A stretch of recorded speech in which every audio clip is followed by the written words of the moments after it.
Greetings, everyone. Welcome to Hearthcenter, your THL show on Tuesday nights, bringing you the highlights of what happened this last week. I am one of your hosts, Lotus Knight, and I am joined by such an amazing cast. As always, I'm going to start with our top left corner here, where we have the one and only Super Chicken. Chicken, how are you tonight? Yeah, I'm great, thanks. And to our right, we have Geranium Battle. Geranium, how are you? Doing great. Yeah, this is another week of the same meta, means another week of the same hosts. I left. And below Geranium, we have the one person who you could actually say is enjoying this meta, Ron Mexico. Ron, how are you? Whoa, whoa! Let's settle down here. Um, I I wouldn't say I'm enjoying the meta, but I am enjoying the fact that we get to bring you PPR tonight, which is always a really exciting portion of the season. Looking forward to talking about what happened in THL last week. For sure. Now, um, we have we have quite a lot of stuff, but we also have Neji Boston here. Neji, how are you?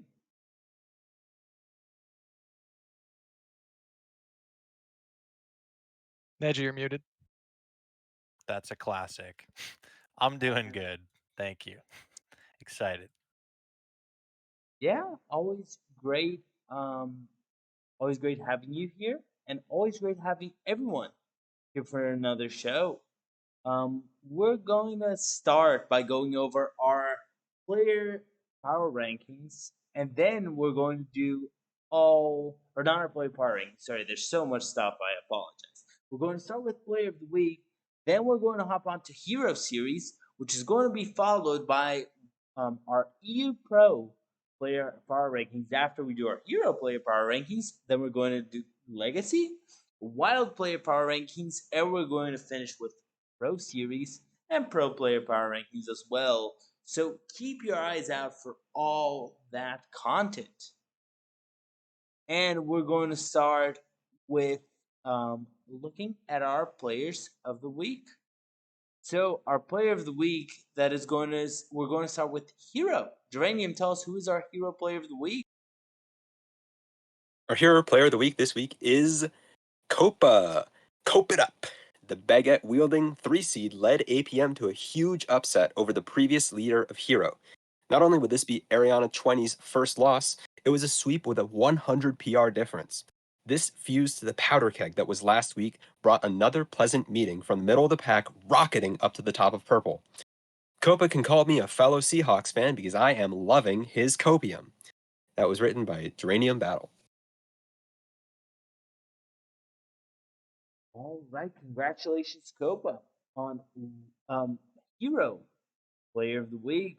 Ron, do you want to tell us who is our Legacy Player of the Week? Absolutely. So legacy. Wait, we actually gave it to him? Oh my god. Can't believe he got one.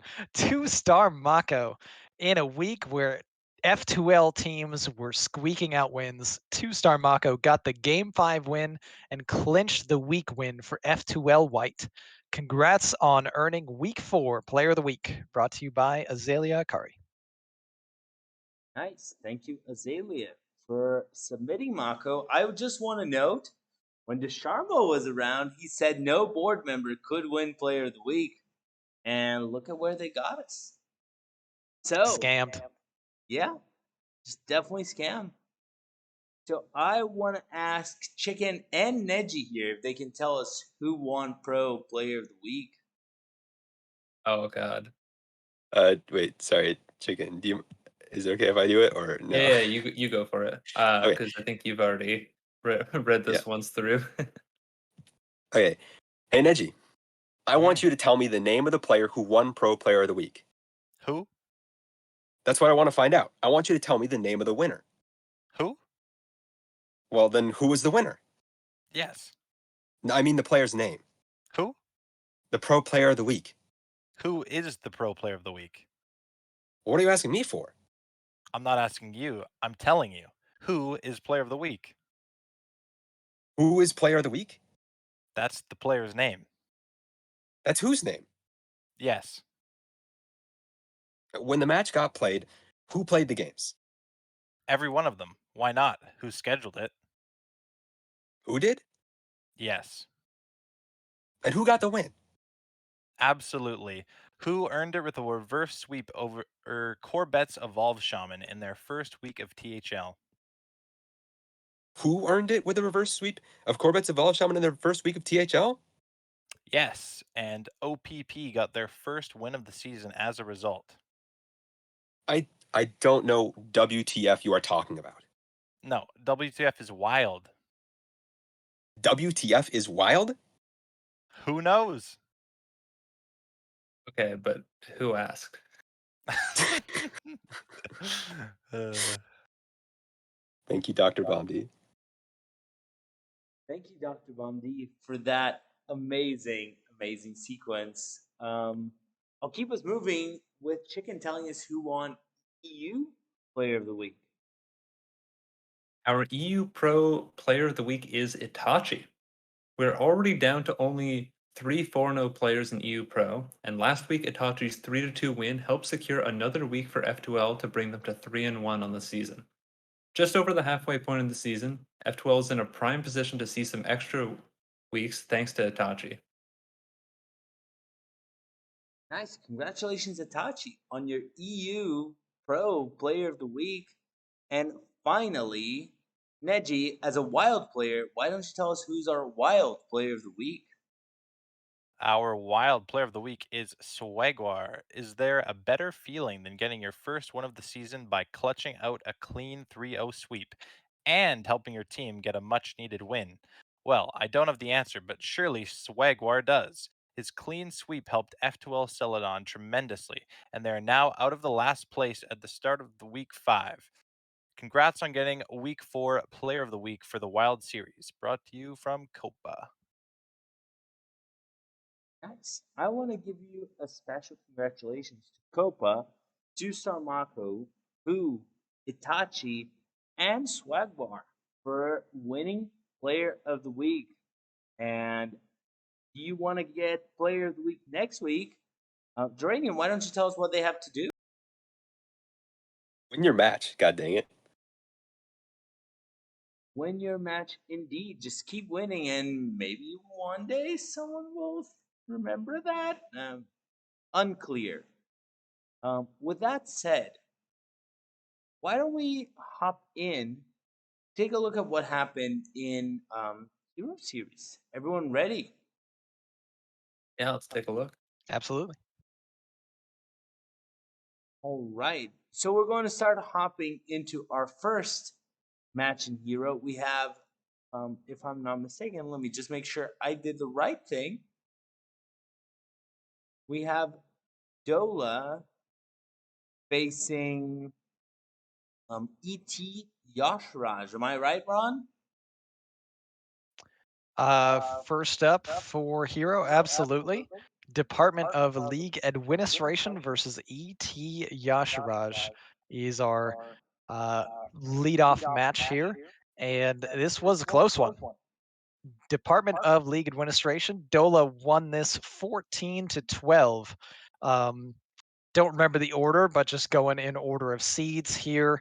Myself, I was able to take down the 3-1 victory over Chewy in the 1 seed.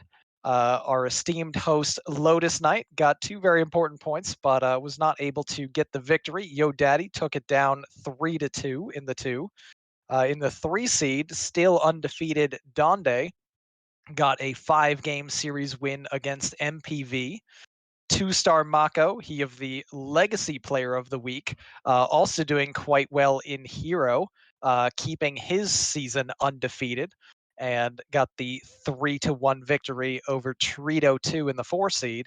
And finally, Saku in the 5 did get swept by Anfall 0-3. Of course, was not enough for ET Yasharaj as Dola comes away with the victory. And gets to hang on to the top spot in the Teal Conference now.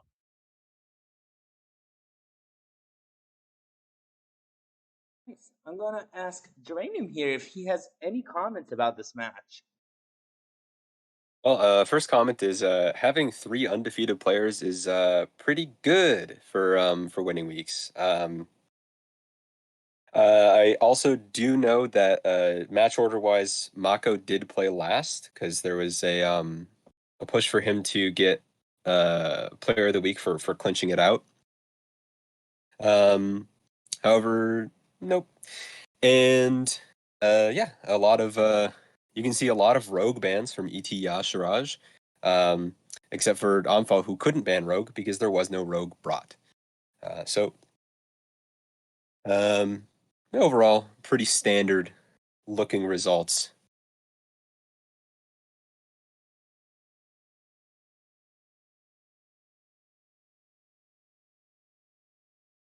Okay, so I want to move us into our second match here because there's still so much to cover. We are doing more matches now, so our next match we have Sorry Lads acquires the title versus Abusing PR Management, and feel like Chicken will want to be the one to talk about this one. So Chicken, take it away. Yeah, I'm surprised this that week went the way it did for our team. I mean, didn't feel didn't feel like we weren't gonna win. I mean, we felt fairly confident, but yeah, we did not expect it to be this lopsided. At least, yeah, in my case, I believe it was my druid that swept. Not sure what nine and skirt swept with, but yeah, it was as a very very important week for us because yeah, we'd been 1 and 2 up until that point. We'd gotten a good amount of points in our losses, but yeah, just getting a 23-point week is so huge in a 7-week season. So I mean that I think that puts us like 1 point back of like the first place team in our conference, or no, You know, of F12 Obsidian. Yeah, it puts us 1 point back of them. Um, So yeah, that helped us catch up a lot. And then for APM, that puts them pretty far down in the standings, but there are still 3 weeks of regular season left, and they can definitely make up those points. thanks for that. Geranium, anything you want to share about this match? Uh, this was a lot of sweeps. The only player who technically didn't sweep with the deck was CMAC versus Wild Nine, which was on stream, and Demon Hunter won every single game that match. Pretty cool. Uh, Nine swept me with DH. Skirt ended up sweeping Buse with Mage, and You Kitten Me lost the first game and then ended up sweeping with Hunter.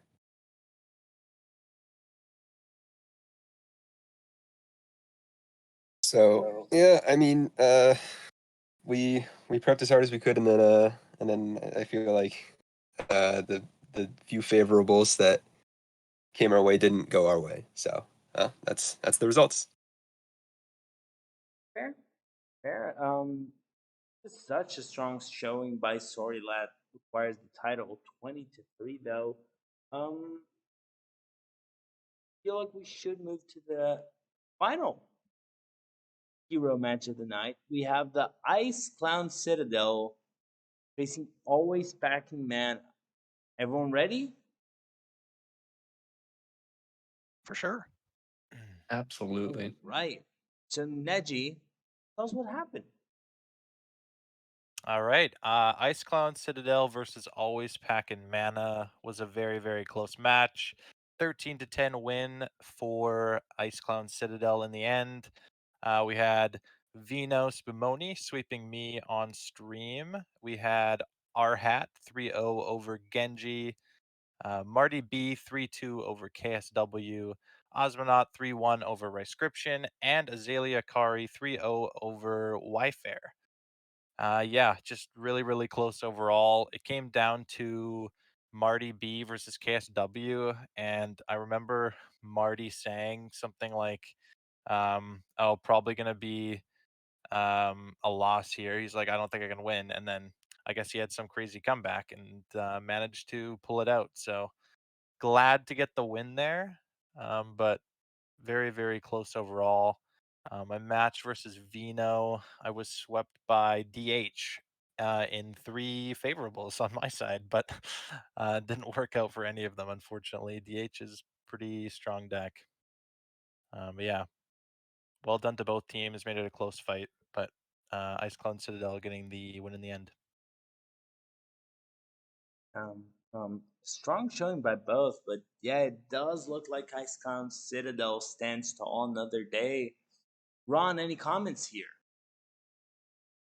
It's nice to see the league commissioner with the carry hat over here at a completely undefeated record, and on his way to 550 PR in Hero. He's almost there.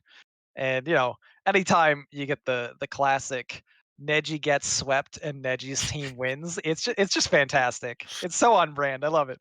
You love to see it, honestly. I will uh, also note that Arhad had like 300 something PR when I grabbed him 2 seasons ago, and he's about to be 550, back where he belongs. yep, super expensive now. It's good to acquire him cheap.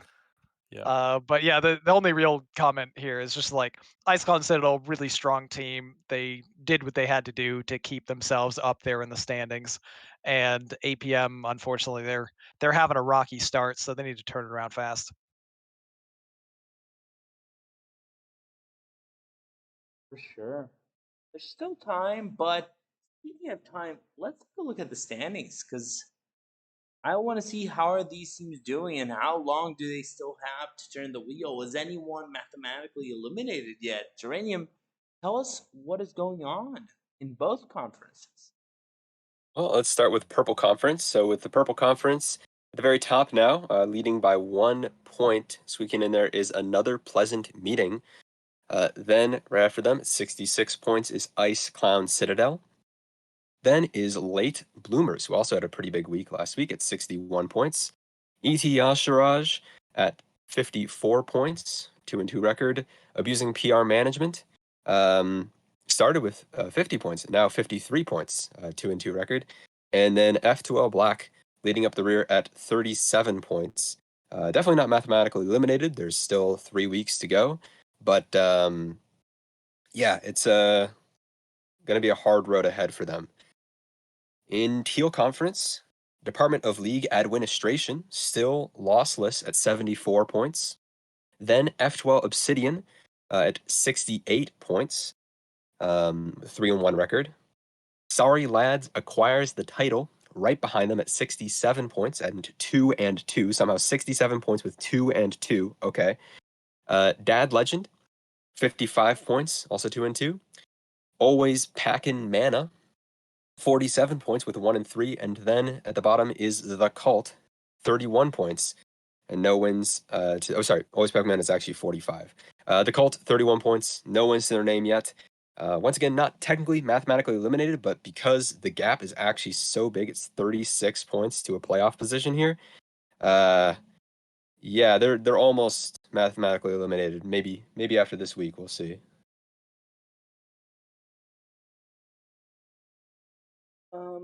Anyone has anything they want to share about the general standings about Hero Series before we move into PPR? It's just kind of exciting as always to see the race, how it develops. In a 12-team season, it means that you get the top 3 teams in each conference that will make the playoffs.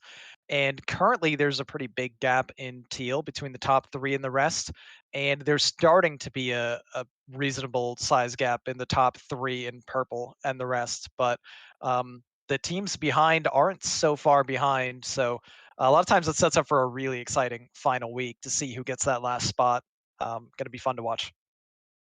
Yeah, if we're talking about the gap in Purple Conference, 5th place to 3rd place is 8 points, and 5th place to 3rd place in Teal Conference is 20 points. So, uh, it's a slightly different situation. True. So let's hop into player power rankings, where tonight, talking about Hero Series, we have Neji Boston. Neji, tell us our hero PPR. All right, first PPR of the season. Uh, Down at number 15 in the honorable mentions, we have Always Just in Time, 2-2, 10-10 game score. Yo Daddy, 3-1 with a 10-8 game score. 13th is Rabobson with 3-1, 10-7 game score. Risen, 2-2, 10-9 game score. And our last honorable mention is Ariana 20, 3-1 with a 9-4 game score. Into our top 10, we have Stenzi at 3-1, 10-7 game score. Tab 3-1, 11-6. Vino Spumoni 3-2 with 13-6 game score. Donde is 4-0 with 12-5 game score. Osmonaut 3-1, 10-8. Into our top 5, we have Ridiculous Hat 4-0, 12-3. Nine Eyebrows also 4-0 and 12-3. Same with Two Star Mako 4-0, 12-3. And then top 2, we have Eternal at 4-0, 12-5 game score. And then Rigged, we have number 1, Ron Mexico, 5-0, 15-7 game score. There you have it. Ron I should have cheated and been. played this week. I should have been like 7th, I think, like behind Donde, but I cheated and played on Monday, and apparently it affected the rankings. I do Always actually know the scamming. answer this time. You were at fourth. Genius. You were above Hat. Oh, hey, all right. Can anyone tell me if there's another 4-0 player, perhaps with a 12-4 game score, that is not on this list? Perhaps in the 1 seed on a certain team Couldn't that name was. him.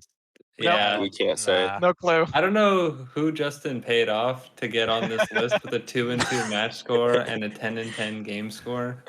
They were just more impressive. I will be having some words with the board after this show. I love it here. As Any always, Paladin enjoyers? just quick reminder to DM Marty if you disagree or if you agree. I'm sure he's not busy at all, so you can just keep DMing him about anything you would like. Great guy, so we'll be happy to receive a ton of DMs complaining how Donde is not number 1. So let's move to our second player power ranking, because tonight we're going to do 5 of them, and we're going to look at Pro EU first, so you EUers can go to bed, or you can stay up watching us. We would really appreciate it. But Ron, tell us, what does Pro EU PPR look like? Absolutely. So for Pro EU, starting from the bottom, we have in the honorable mentions Pigeon at 2-2 with a 9-9 game score, followed by Ikoyo, maybe 2-1 with a 7-3 game score.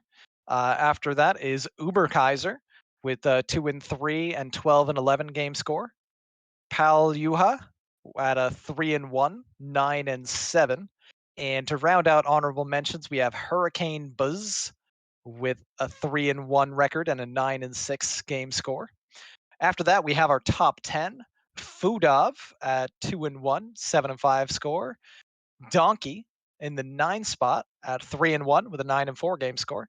Lasagna at the 8 spot with a 3-1 record, 9-7. Why the Hunter, a very impressive 3-1, 11-3. That doesn't even seem possible, but hey, all right. That's in the number 7 spot. JT Brinkers at 4-1, 4-0, 9-1. Chewy in the number 5 at 3-1, 11-6. Brazuca at number 4, 3-0, 9-2. Recent Player of the Week winner Itachi, undefeated at 4-0 and 12-5 score. Our number 2 spot goes to Connor at 4-0 with a 12-4 game score. And finally, our number 1, Judgment, 4-0 with a 12-5 game score. Nice. Any comments you want to share, Ron, about Pro EU PPR? Anything that called your attention? I mean, I'm really confused about why the Hunters game score, because if you're 3-1, you've won Wait. 9 games. You can have a 3-2 loss, right? And then that adds 2 wins to Oh 9. yeah, okay. Okay, you're right. No, I'm just dumb. That's it's typical. Then it all makes sense. Seems good. Honestly, though, just looking at the top part, like I'm not surprised to see Judgment up there at the very top with being undefeated. Donkey's won an MVP before; he's in the top 10 there. And Itachi and Connor, Brazuka, JT Brinkers, all undefeated. It is pretty exciting to see this race. Definitely. For sure, for sure. Again, congratulations to all our European friends who made this list, or are not friends, I guess, if you don't want to be friends, whatever you would like.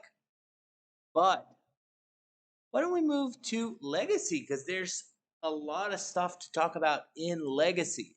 Let's start by taking a look at Red Conference this time. We're going to start by looking at the Clownstoners facing Activision Printing Money. Geranium, tell us about it. I thought we were just like never gonna cover my team. Okay, Clown Stoners did what they do, and they won against Activision Printing Money. It was an 18-9. Neji, Ricescription, Canoe, and Kodomora all won. Molestar, Stinky Molestar, lost. Strange. Versus Stinzy. And yeah, order of matches. I think it was Neji came in first with the win over Cheesy 10. Then I think was when Molestar lost to Stinzy. Then we got the win from Ricescription over Bone Masher. Then the win from Canoe over Corden. And then on Sunday it was Kodomora going to Game 5 over Leok.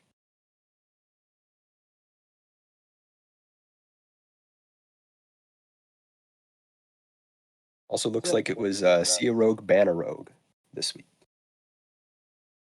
That's fair. Neji, how did this match feel? Tell us a little bit about your side of things.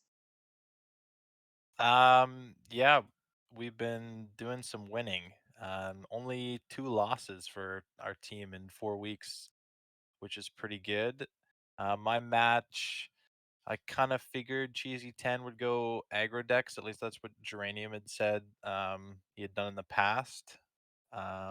He didn't really. I mean, he went like one aggro deck, and I saw Beast Hunter or something. But yeah, it worked out for me, and worked out for the team. Happy with how we've been doing recently. Hopefully, we can keep it going, and hopefully, there's a balanced patch soon. Yep. The best predictor. Do not let anyone tell you different. Yeah. See, Ron, people do want a balance patch. Were you under the impression that I didn't think that they wanted a balance match? Ron's a hater. So let's take a look at the standings. Geranium, what do the standings of Red Conference look like? Well, at the top of Red Conference is Clownstoners at 86 points, the only undefeated team. Copa Keepers was at 60 points to start here, 2-1-1. Defias at 55 points, only one win to their name, a loss and 2 ties. Vanished Venters was at 50 points, or actually, so technically it'd be F2L White would be next at 54 points, 2-2 record. Then Vanished Venters at 50 points, 1-3 record, and then finally tied there at the bottom was Hero Power Button Pressers, also 50 points, also 2-2 game record.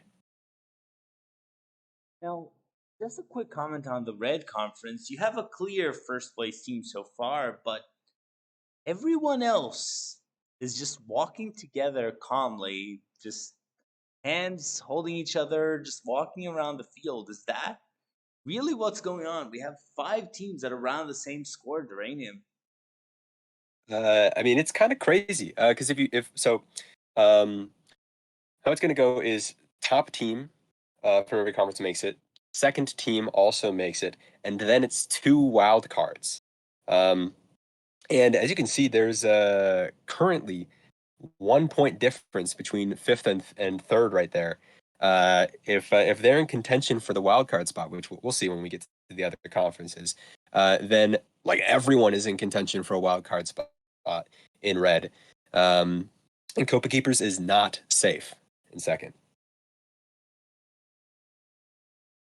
Yeah, this is kind of cool. This is a mad race for second right now because, sorry everyone else, but Clownstoners kind of has a stranglehold on the first place in red. It does look really hard to pass them, but honestly, any other team could still make it.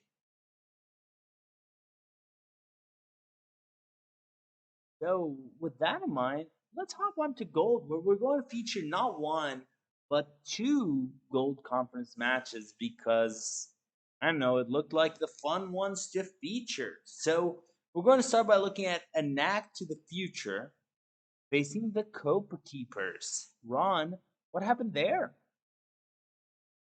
All right, so A Knack to the Future versus Copa Keepers went 16-7 in favor of A Knack to the Future. We had Lotus Knight, our esteemed host, taking the win in the 1 seed. I think you were the last one to play. I can't remember. But taking the 5-game victory over Vino Spumoni in the 1. Myself, I got the 3-0 sweep over Andy Rogers in the 2. Who also won Player of the Week in Pro, doing well in Legacy also, starting off strong with a 3-0 sweep of Hickett in the 3. Skittles still having some struggles on this season, and Copa is on fire for Copa Keepers, taking down the 3-0 sweep for his team in the 4. But that was the only win for Copa Keepers, as Sharp was able to get a 3-1 victory over Clarity in the 5. So things really went heavily a Knack to the Future's way.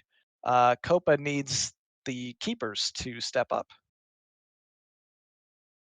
For sure, for sure. You're going to need the keepers to at least gain a few more points if they want to have, like, just win and get going. So, I want to ask one of our commentators, Super Chicken, tell me how you see this match. Yeah, this is a pretty surprising showing from the Copa Keepers because they hadn't really lost up until this point, and I think they'd actually been ahead of a Knack to the Future going into this series. So to see them fall down so hard this week is pretty crazy, especially 2 sweeps against their 2 and 3 seeds, who had been doing quite well up until that point. I think like you would say that like the Copa Keepers are probably strongest in the 3 and the 4 seed, just based on the amount of PR that they have. So yeah, Copa getting the win there, not too surprising. It's been doing really, really well this season. But yeah, to see Pickett fall like that, and I guess Ron loves sitting not in the 1 seed when he plays in Legacy. So Andy Rogers had no chance. He was in his natural habitat. Andy would tell you that I'm the high roll king. Many people would say this. Yeah, yeah. All right. Any further Before thoughts we move about on, this match? yeah, I was just gonna mention that it's really crazy that who got this the sweep over Hickett because I'm only mentioning this because I know we're not going to talk about it later in Pro, but this week Hickett also got the win over McBanterface. So for Hickett to win there and then lose this match in a sweep is pretty crazy. For sure, for sure. I think McBanterface may have mentioned Hickett as being a high roll king. For what it's worth. Fair. Um, Speaking of high roll kings, we consider that Hearthcenter high rolls when a certain event happens. A tied match. Yes, there's nothing we like to talk about more than a tied match. And to do that, I believe Chicken is the one who's, or am I wrong? Let me make I sure believe I it's get the right Neji. one. Yep. Okay, Neji It is is going to tell me. us about our tie today. All right. You do love to see a good tie. We had Dad Legend versus Defias, ending up 13-13. We had Wild 9 3-2 over Parawax, King Viking 3-0 over Classy Thug, Pescatarian 3-1 over Neb Canuck, Real Lure 3-1 over Yellow Dart, and My Curse 3-2 over Haster. I was gonna say very close match, but that's pretty obvious considering it ended up in a tie. I'm sure somebody can help me with this. Does Defias have 2 losses or 2 ties? I don't know how they order Ties. it.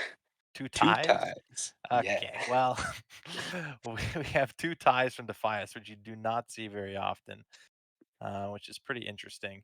I will also note that Defias decided to bring 0 Demon Hunters to their match, and yeah, that's all I have to say about that. Yeah, pretty interesting match. Ended up very close, but yeah, see if anybody else has anything else or anything to say about this one. Sure. Let's say Ron, do you have anything to share about this one? This is really interesting that Defias wound up with 2 ties so far on the season. A 1-1-2 record doesn't look great, but I mean, they do have 55 points and they're so close to getting extra. Meanwhile, Dad Legend, they're solidly in playoff contention right now in gold, and Defias is not out of it by any means. Maybe Defias starts winning instead of tying if they decide to bring Demon Hunter. Um, I don't know. I don't know. Maybe we could try it. Could could be an option. I've heard it's decent. But yeah, it's a very interesting choice. Obviously, it almost paid off. But you could also argue that if they had done it, maybe they would have gotten the win. Um, Two good teams, both former title holders and in contention, so doing what they have to. Yeah, Sure. I feel like Demon Hunter's not truly an end all be all in Conquest at least. Feels like if you're feels like you're banning out Rogue pretty much every time. Like I don't really think there's a strategy, or at least that anyone has figured out yet, that works where you leave up Rogue, or that like gives you any sort of uh like significant benefit. So I think not bringing Demon Hunter isn't too crazy of an idea. It's not like, but I also don't think it's ever that bad to bring it unless your opponent is bringing like, I don't know, warrior and priest and paladin. And even then, it's still like, I don't know, it's still certainly winnable for you. So yeah, I like in closed list, it's it's pretty tough to target the demon hunter. So it's definitely worth bringing, but it's also probably not like throwing to not bring it, like not bringing rogue would be. After you said that, I just had to do a quick little legacy scouting on Super Chicken, and I see Demon Hunter, Demon Hunter, Demon Hunter, Demon Hunter through 4 weeks. Just had to check. Yeah, no, I'll certainly bring it. But there, I do think there's like certainly strategies that involve not bringing it, and like it's maybe it's harder to target it in closed list, but it's might be possible. Not entirely sure. I think Yeah, I it's mean surprising that's there's kind of fair. 0 of them. You could go like Druid and Warrior and just armor up like crazy, and maybe have 2 other things that have a shot at beating the quest DH. But if it's closed, they can pivot to aggro and have some other chances. I don't know. Just seems real iffy to not bring Demon Hunter right now when it's so strong. For sure. Is there a good argument, since we're at this point, is there a good argument not to bring Rogue in any of your opinions? I don't think No, so. you bring Rogue. You win with Maybe If if Rogue you're you like before they ban Rogue. really bad at Rogue, or you really hate Rogue, and you just don't have the cards. Like that's basically it, because it if you is are easily the strongest. if you are in the 5 seed, you can not bring rogue sometimes. I give you the thumbs up. That's fair. Sus. Yeah, I just don't think there are 4 decks that are good into Rogue, period. So it's like so safe to bring it. I don't think there are 2 decks that are good into Rogue. Yeah, that's what I was going to ask. Are there Well, two? okay, Neji, watch me find 2. You're coping. So, with all this that happened this week, Ron, what do the standings for Gold Conference look like? All right, so starting from the top, we have a Knack to the Future with a very nice 69 points and a 3-1 record. Dad Legend right behind them at 65 and 2-1-1. The Cooler 58, just in striking distance there at a 2-2 record. ET Cthulhu tied with the Cooler as well, striking distance 58 points as well, and also a 2-2 record. Behind them is best name in THL. Sadly, having a rough season so far, but still time to turn it around. Activision Printing Money, 48 points and a 1-3 record. And W2LTS at 45 points and 1-3, bringing up the rear. Still enough time and a close enough gap, I think, that all teams are currently in contention. As we know, top 2 from each conference make it, and there will be 2 at-large wild seeds or wild cards, and that could be anything. I'm playing too much Hunter. I say wild, I want to say wild seeds. Oh my god. Moving on. All right. There's still this effect, although to a lesser extent, Ron, that you have the 2 teams in the bottom, not completely far. I want to ask you, do you think this is more of a all teams are playing well, or do you think this is a meta related? That's a tough call. I don't know if I can really evaluate that well enough without like seeing how each team is playing or doing like a really deep dive on what classes are being brought. Um, the meta is definitely being warped so much around Demon Hunter and Rogue, but that matters less in at least Conquest. Like Hero, you could argue it's definitely meta related because, oh, you're just getting sweeps with either of the power classes that don't get banned. But in Legacy, like you still have to actually win with things that aren't Demon Hunter and Rogue. Um, so I want to say that this is kind of more a result of just teams being fairly even and everyone playing pretty well so far this season. When in doubt, slide on the optimism side. That's fair. I do think that might be true, just because there's no 0-4 teams. It seems like everyone is having a good shot, actually. Even the points per week point into that. But I want to move us to Silver Conference so we end the show before, 2 a.m. my time. So moving to Silver, where Chicken is going to tell us how the Chicken team did against the standard THL Degenerates. Okay. Don't be fooled by this 1 point difference. This week was not close. Um, we were up 14-9 going into the last match of the week, which was mine. And then I did a little getting swept. Yeah, Memnarch and I played the Demon Hunter mirror, and I died on turn 5. I think I had completed 1 stage of the quest, and then I died. So yeah, that it was a very quick match. Lasted about like, I don't know, 20 minutes. But not too bad. I got to continue on with my evening and forget about Hearthstone. So that part was good. And yeah, like we still got the win on the week. 17 points, still kind of cruising along a bit. And Turtle got his first win against Pigpen, who You love swept to see me it. earlier in Pro this season. So, yeah, pretty huge win for Turtle to get on the board like that. It was a pretty close series. Turtle has been kind of bringing decks on vibes, you might say, and that's perhaps why we saw the Paladin and the Warrior here. Uh, just kind of just sort of playing the decks he enjoys, but he's also He's also been kind of warming up to picking up on the meta a bit more, realizing that Demon Hunter perhaps is a class. Fortunately And for you, he was vibing with Rogue at least. he does bring Rogue. Very proud of him for recognizing that one.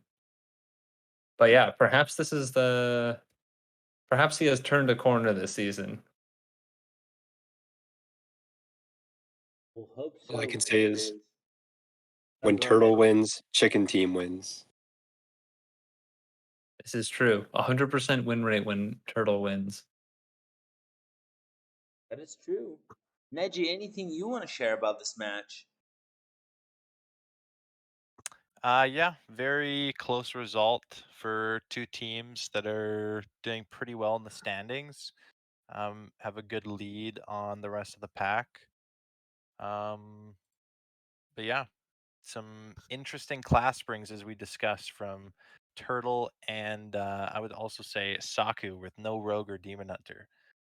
Didn't work out for him, but maybe next week with the patch, won't need to bring DH and Rogue. Hoping we get a patch, I should say. But yeah, both teams are doing well. Keep it up. Coping, we get a patch. Surely, surely.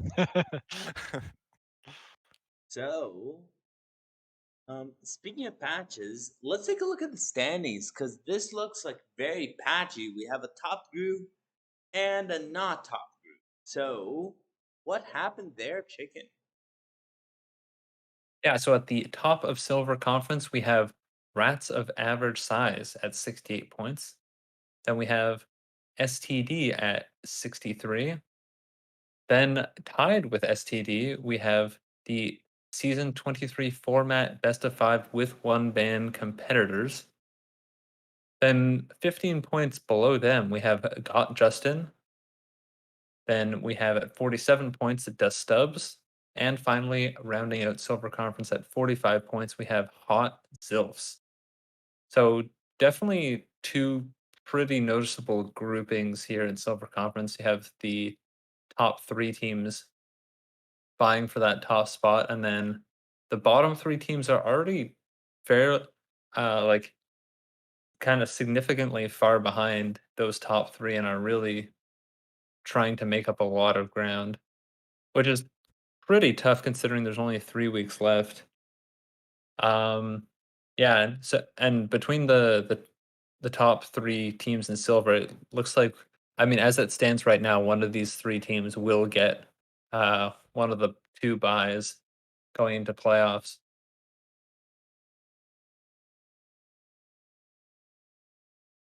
Yeah, this is scary. If you're one of the bottom teams, like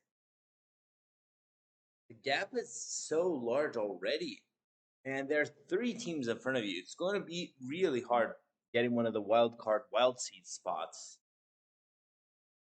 Any further thoughts anyone wants to share about Silver as a whole, about this match, before we move on to Legacy player power rankings? So, as Chicken noted, 63 points is the top wild card spot right now. Right beyond that is the Cooler and ET Cthulhu both tied on 58. And then is basically everyone in Red Conference, 55 and 54s. So, it's pretty likely. I mean, we have a few weeks left. It's pretty likely that that one of the teams in Silver is going to get a wild card spot. But then otherwise, it's actually a pretty close race. Hey, you almost said Wild Seed too. Let's go. Uh, So let's forget about the wild seeds for a second and take a look at the player power rankings for Legacy. And tonight we have Super Chicken telling us who actually made player power rankings for Legacy series. All right, in our honorable mentions, we have Big Money at 3-1 with an 11-8 game score. My Curse at 3-1, 11-7 game score. Hustle at 3-1 with an 11-9 game score. Stinzy at 3-1 with an 11-5 game score. And Fire Noodle at 4-1 with a 13-8 game score. Then in our top 10, we have Bone Masher at 3-1 with an 11-9 game score. Seth at 4-0 with a 12-5 game score. Wild9 at 3-1 with an 11-9 game score. Mevnark at 3-0 with a 9-3 game score. Then we have Probe at 4-0 with a 12-4 game score. Copa with a 4-0 with also with a 12-4 game score. And we have Pescatarian at 4-0 with a 12-7 game score. At number 3, we have Ron Mexico with a 12-3 game score. Number 2 is Canoe with a 12-2 game score. And finally, at number 1 is Neji Boston with a 12-4 game score. So it appears in Legacy when you are 4-0 with a 12-4 game score, you're the best player in Legacy. But not if you do it in Hero. Rigged. I understand the Cope it up. difference now. It's okay, Chicken. There are some undefeated players that aren't on this rankings that we need to talk to the board about. Neji's scamming. He's 12-4, and he's ahead of a 12-2 and a 12-3. Rigged. My This opponents were just harder. I don't know what to tell you. the formula has no flaws. Please do not complain. Yeah. Well, I want to congratulate all the players in Player Power Rankings for Legacy Series. And I'm going to even move on to Wild. Yes, we do remember Wild exists sometimes, where we're going to take a look at our Wild Player Power Rankings before our good old commercial. So, Ron, tell us what are our Wild Player Power Rankings? Absolutely. Starting with our honorable mentions, we have Develian at 2-1, 8-7. Ex Tuliop at 3-1, 9-8. Nice Jewish Owl at 3-1, 10-5. Rebobson at 3-1, 9-5. Sinferno at 3-1, 11-6. And Tiger Eye, Sinferno rounds out the honorable mentions. And then starting in the top 10, we have Tiger Eye at 3-1, 11-9. Reno Jackson at 3-1, 11-6. MTG Squirrel at 3-1, 11-7. Marty B at 3-1, 11-6. Lorthos at 3-0, 9-2. Corbett 3-0 and only a single game lost at 9-1. Guarzales at 4-0, 12-6. Maxibon completely dominating, but somehow not number one at 4-0, 12-0. Literally has not lost a game, but that's only good enough for number 3 in our PPR because Seth is at number 2 at 4-0, 12-4. And obviously, with 7 game losses, Waluigi Time at 4-0 and 12-7 makes the most sense to be number 1. Yeah, no, that's how it works, right? No flaws. No flaws. Not rigged. Say whatever you want. Message Donde. Message Marty. Clearly, these are irrefutably the best and only rankings that anyone should pay attention to. For sure. I will Is this know. is this Marty's or Donde's? We're currently seeing Marty's. EU math, that's the issue. I will Marty know- rigged it. I did check actually what were the hero player power rankings looking like for Super Chicken, since that was a comment he did. He is in 20th place with a 4-0 No way. Yeah, Amazing. I guess that's all I could say. But any final points about Wild Series before we hop on to our commercial? Just a quick word to Maxi. Try to play better so you can get number 1. I think Come on, he didn't step it up. want it enough was the issue. I'm pretty sure that's what's going on here. Gotta step it up. All right, so let's come back to our main screen where instead of talking about PPR, Neji is going to tell us about the wonders of Twitch Prime. Oh, good lord, this is unreadable. All right. Yeah. Yo, yo, yo, yo, yo, oh, yo, yo, yo, yo, yo, yo. I added some extra ones. Hey there, Twitch EUers. Have you subscribed to Team Hearth Fatigue? Bet. Then make today the day to be a League EU self and subscribe to our channel. This subscription enables the THL team to help cover the various costs of Copit operating our website, as well as improve the quality of our streams and content to our viewers. If you have AP Amazon Prime / Twitch Prime, you can subscribe the channel for free. Subscribers will get a THL emote bong as well as the THL chat badge. So hit that thumbs down button and keep the notifications bing bong to make sure you catch our team Bat Chest Bing live. We appreciate each and every one of you homies. Special note to our viewers, shill out THL's other social media disappoints of Bat Chest. What? That's not readable. Webkite, teamhearthleague.com. Catch us on Twister at THL_HS. Join us on Discord, Team Darth Vader League. Face us on Hearthstone.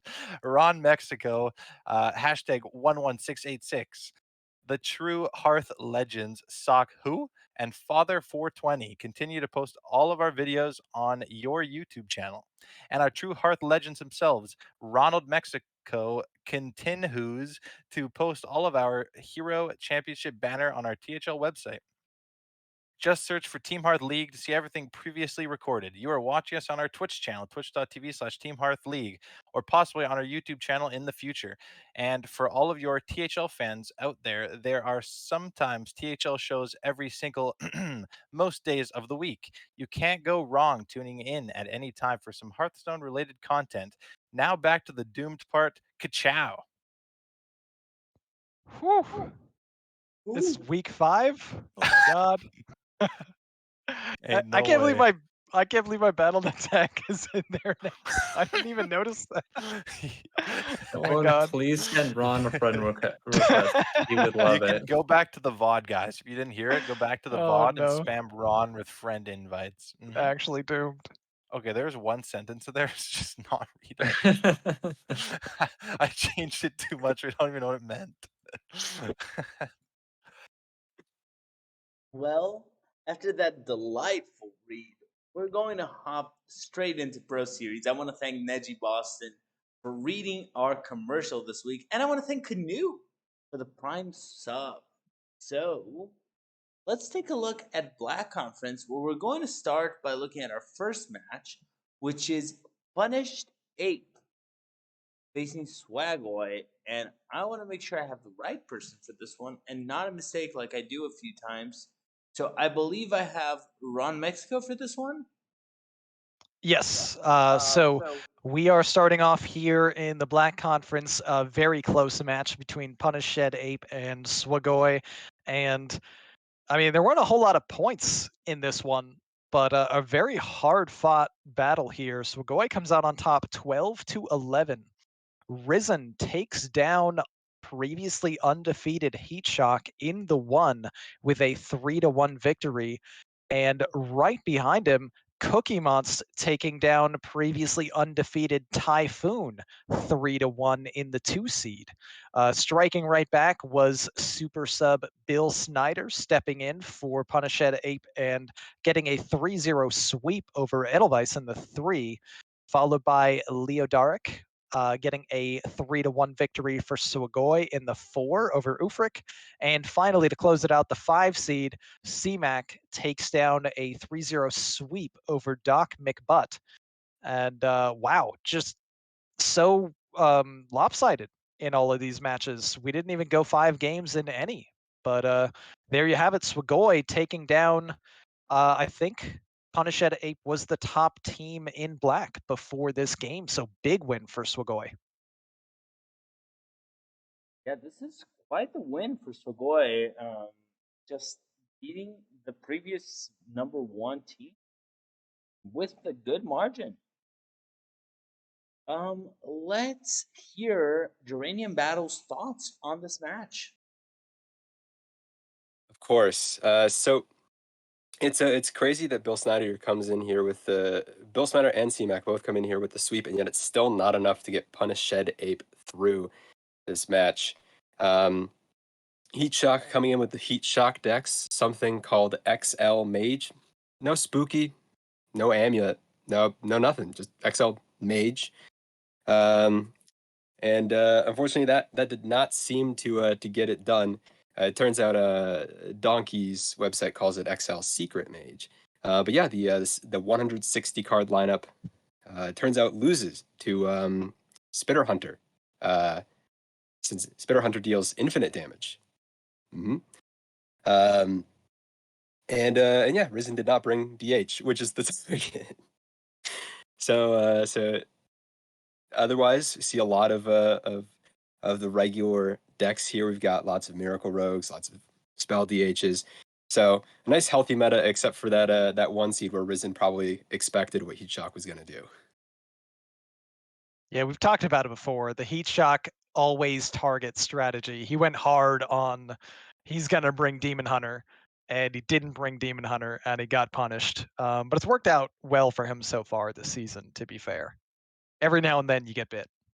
It only took 3 weeks for people to realize that you just need to switch up what you're bringing against Heat Shock, and then you'll win. Evil. The secret is out. Well, yeah, this is just an interesting thing, and I feel like the Heat Shock lineups can actually be quite interesting. Didn't he get quite a few um, next of the week? I'm curious what that Excel secret or Excel mage was. If someone wants to update us on that. Oh, don't worry, there'll be a better version coming soon. Can't wait. Yeah, yeah, no, I see nothing wrong with that. Let's take a look at our second match for Black Conference. We have Big W Esports facing ET Yogg-Saron. And for this match, the one telling us about it is Super Chicken. Chicken, take it away. Yeah, this was a week that ET Yogsrun basically needed to win to keep their playoff hopes alive, at least from a realistic standpoint, and they certainly accomplished that. Only 9 points back from a perfect 10 Murloc now with this win.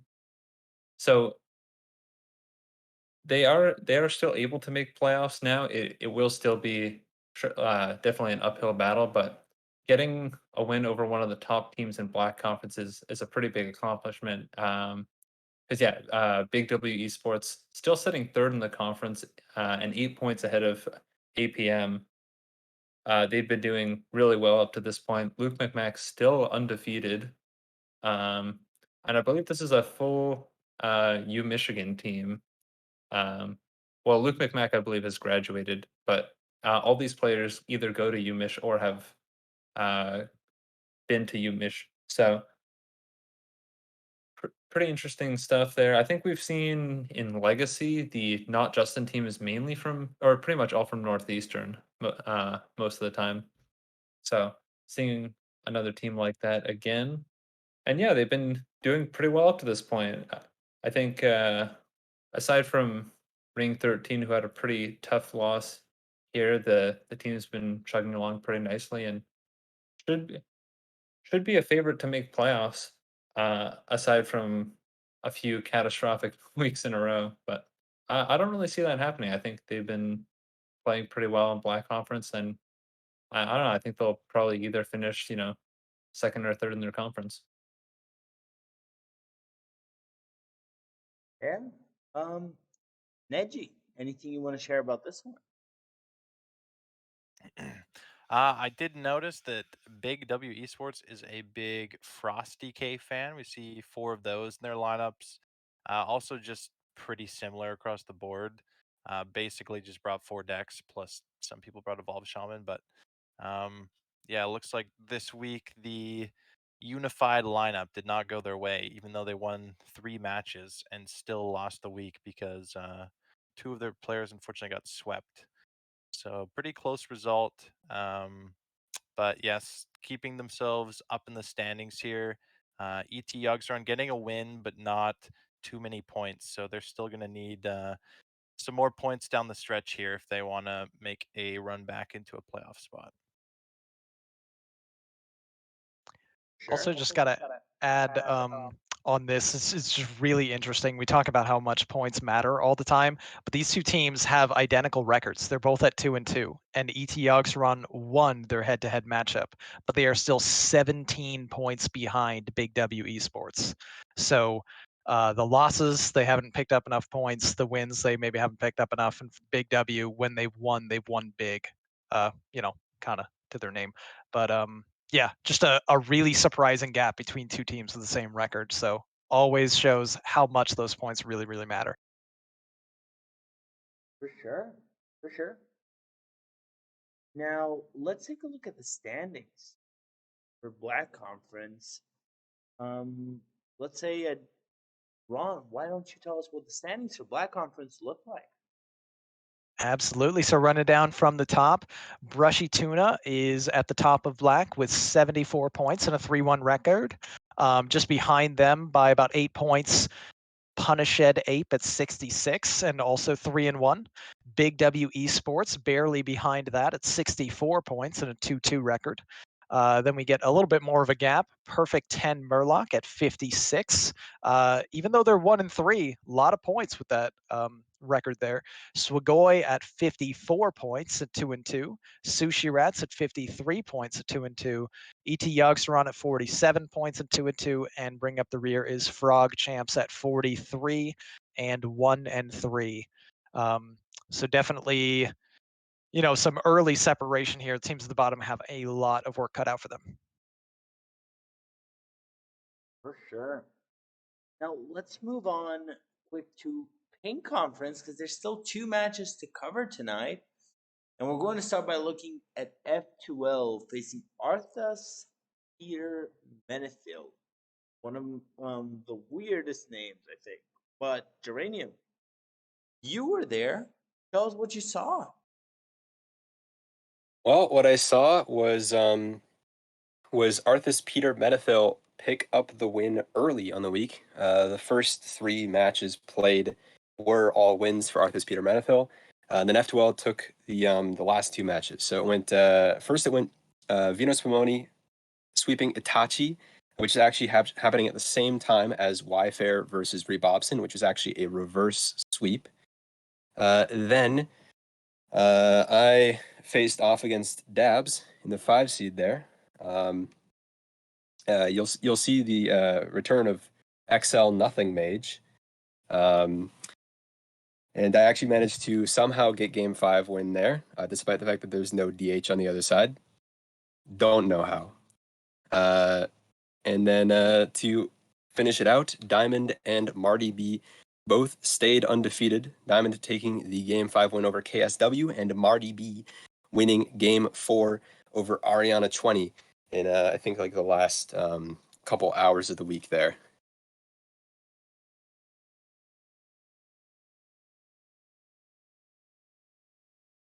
So this was still a pretty tight result. I don't know. F2L losing this match, but only 3 points away. Chicken, how do you feel about it? Yeah, this kind of shakes up the top end of the standings a bit. I mean, F2L is still ahead of our team in points per week. But yeah, since we just moved ahead of them since Niji played his match early in the week. And yeah, for APM, this is pretty massive as well because this puts them fairly firmly in a playoff spot, being 15 points ahead of the next team that could bump them out of a spot. And with only 3 weeks left, they pretty much just need to, win like say 2 out of 3 of their next weeks, and they'd be a pretty confident lock for playoffs. It would be pretty tough to catch them if they, yeah, got 2 wins in their net in the last 3 weeks.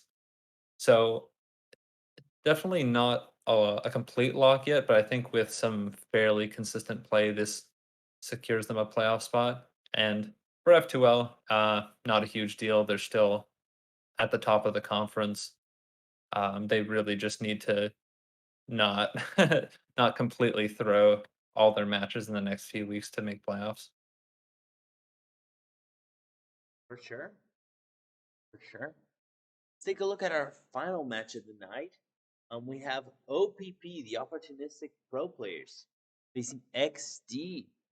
Neji, tell us about this match. All right. Opportunistic pro players versus Zyrella's disciples ended up 16-12 for OPP. This is their first win of the season. A lot of points in the win too. Zarella's disciples also gets a decent amount of points for a loss. We had Lasagna 3-2 over King Viking. Pigpen 3-2 over Seth. Mr. Python swept Dazer, who beat Corbett 3-2, and Tom Carter with a 3-2 win over Saku here. And that's Tom Carter's first win of the season. Yeah, solid win for OPP. Actually giving themselves a chance here, looking at the standings, bring themselves up pretty close to fourth place, especially having lost the first 3 weeks. Decent spot to be in right now. Whereas XD definitely has some work cut out for them. Not too far behind, but they do need to start winning and getting some more points. Looking at the classes a little bit, only 5 total DHs. Not too surprising considering a lot of people are trying to counter DH, I feel like, in Pro Series. But yeah, a lot of points earned for both teams. Solid showing and really shakes up the standings a bit for Pink Conference in the bottom half. Ah, Um, so I want to ask Ron here. Any other thoughts about this match? I know this isn't the hottest match, and this is that these are teams that aren't in the top of the standings, but they're still showing that they want to score big and make it. Yeah, this was a interesting match, especially when you consider that Zarella's disciples made top 4 of the playoffs last season. So they're having a bit of struggles this season. So big props to OPP being opportunistic and taking that victory. Every game went 5 except for the sweep, and the sweep was huge in the 3 seed for Mr. Python. Also, just want to point out, I'm pretty sure that King Viking has brought that secret mage every single week. Um, love that he's all in on the secret mage. I played it once. I played against it once, and it was a nightmare. Um, there's a 4 mana card that is a hell of a card, but they are keeping themselves in striking distance. As we know, the top 4 in each conference for pro will make playoffs, so they're just barely out of range with this win. So good win for them. A great win for OPP if they want to stand a chance. And Neji, how are their chances looking? What are the standings looking like 3 weeks from the end of Pro?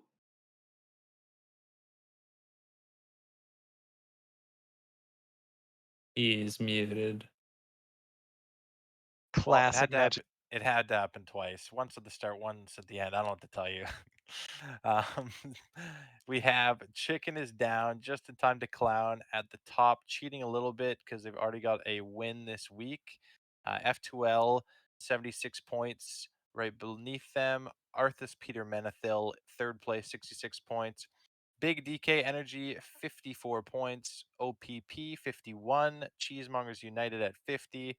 XD at 48, and Zymox and Chill quite far down there at the bottom with 30 points. Definitely still a pretty tight race for that fourth playoff spot. The top 3 are looking not locked, but do have a decent lead on the other teams, as long as there isn't huge collapses from any of them.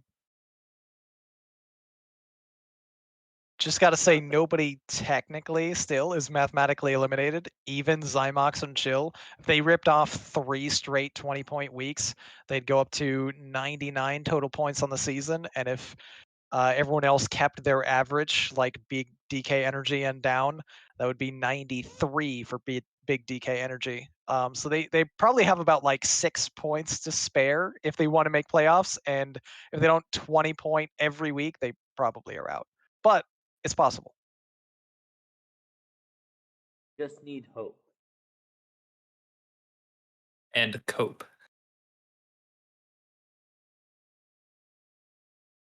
So let's take a look at the pro player power ranking. Sorry, a car just started playing very loud music right outside my apartment. So, taking a look at our pro player power rankings, we have Geranium Battle telling us what is up in the top 15 players in Pro Series. Well, first I'm going to read the top 15. Then I might add a 16th player at the end. We'll see. But 15th, honorable mention here, Pyro Llama. 2-1 game score, 8 and 5 in the games. Risen, or above him, 3-1 with 10 and 7 in the games. Heat Shock, who just faced Risen, 3-1, 10 and 8. Pocket Train is right outside the top 10. 3-1 and 11 and 6. Ariana 20, also right outside top 10. 3-1 and 10 and 7. Then finally, getting to top 10s, we've got Rebobson, 3-1 with an 11 and 8 game score. Disagreement, 3-1 with 11 and 8 as well. Then Cookie Monst, 3-1 with 11 and 7. Diamond, who did not play all 4 weeks, but still undefeated, 9 and 3 in the games. Right above them, Lambie Series, undefeated, 9 and 4 in the games. Neji pulling a Ron and playing an extra match to get 4-1, 14 and 7. Thanks, Neji. Then there's Ron, who's undefeated in yet another series with 12 and 3 game score. Luke McMack is undefeated 4-0, 12 and 6. Then above at second place, Agent PWE 4-0, 12 and 7. And then finally at the very tippy top, Marty B 4-0 with a 12 and 7 game score. And I did say there would be a 16th player because this is the first player power rankings I've ever seen without McBannerface on it. And he is number 16, just outside. Sorry, McBannerface. He got punished hard for losing last week. I think he's 3-1 and 10 and 4 in game score. So I'm sure we'll probably see him on here at some point later in the season. Unlucky. Also, point of interest, I'm going to be playing Luke McMack tomorrow. So we'll see early on who gets to take over that number 3 spot or higher. Oh, Ron loses first match in THL this season. Of course you will. Yep. I mean, Luke always gets me. I ran into him twice on ladder last night. It was bad news. He stomped me. I'm a little worried. I do want to know if you believe this is rigged. Just DM Marty. Happy to talk to you. Just let him know you think this is rigged. And he's in first because, well, he deserves it. So congratulations to Marty B and to all 14 other PPR members. So bringing us back to our main screen for a very different style of checkout question because I want to talk about Hearthstone history. Unless, well, I didn't ask, but does anyone want to go back and say anything about Pro that we missed? Let's check out. Okay, let's check out. So Hearthstone has changed so much over the last few years. And my question is, if some cards were brought back to standard in their original form, which hasn't been around for a long time, would they see play? And I'm going to start by asking Geranium Battle here. If Fiery War Axe was changed to 2 mana 3/2, would it see play? Okay, so this is kind of a tough one. So Fire War Axe, being a fireball for 2 mana, is okay. In Warrior right now, I mean, there is Enrage Warrior, but they definitely have a different weapon that they'd rather play and rather search out of their deck. So it's probably not going to see play in that deck. But then you get into, the value situation of you go Fiery War Axe on 2, and then this the newer 3 mana 3/2 guy that buffs it +1/+1 on 3. So then you have a 4/3 fiery wind axe. And is that suddenly good enough? Is that suddenly better than like the 4-mana 3/3 weapon that draws you cards? And it's actually kind of close. I do think that probably Warrior still just wants to draw cards because they're trying to just have more resources and play that sort of game, because some of their cards just gain armor in such a way. So it's probably still not going to see play. I think it's close though. All right. So a tough one to start. Let's continue with a tough one. Chicken. Let's say Gadgets and Auctioneer costed 5. Would it see play? Hmm. Yeah, we saw at the start of last expansion people try to make Gadgetzan work. And it failed pretty miserably. At 5 mana, maybe it's hard to say though, like they're just like as we saw how Miracle Rogue kind of evolved throughout that expansion, you could just play like Edwin, and it's probably like it's actually pretty similar, except you can play him earlier, and then he also gets bigger. So I think unless there was like a deck where you really wanted to get to the absolute end of your deck, um, similar to like uh how Garrote Rogue worked. Um, I don't think it would see play other than that like specific case where you like actually need to like draw all 30 of the cards in your deck, because I think if that's not the case, Rogue has much more efficient forms of draw than like running Loan Shark in your deck and then setting up the Auctioneer with a bunch of coins in your hand, and then popping off with the Auctioneer. Because even at 5 mana, it does feel a bit slow. Like when people were trying the coin version at the start of the expansion with Auctioneer, you could get the Auctioneer off like pretty early if you got your like Graveyard and Loan Shark out. The issue would just be like it wasn't actually that big of a payoff. Um, like you would get your huge Draka weapon off a lot of the time, but like you weren't really doing anything else unless you had gotten the graveyard down before. So it was kind of just like it was kind of just like Miracle Graveyard Draka Rogue with like extra steps, basically.